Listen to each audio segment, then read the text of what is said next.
Tapos,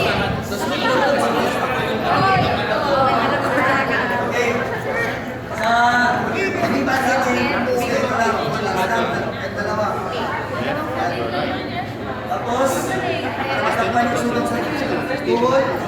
Ikot mo lang dito. Sa baba. Yan.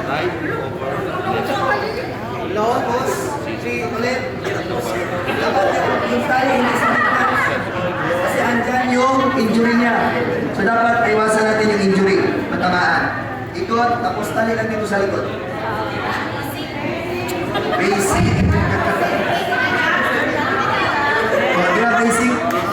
So yan lang. Ganyan lang. Para masupportahan lang. Okay, nakuha? Okay, ulit. Hold lang. Sa gitna. Tapos ikot. Ikot lang. Dito sa taas, tsaka sa baba. Ulit. Then tali. Tali. Yan. O ganyan. Okay?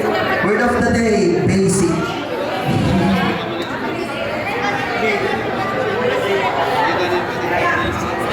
Okay, nakuha na. Pwede na mag-responder. Pero iba man yung response sa labas, magkurong.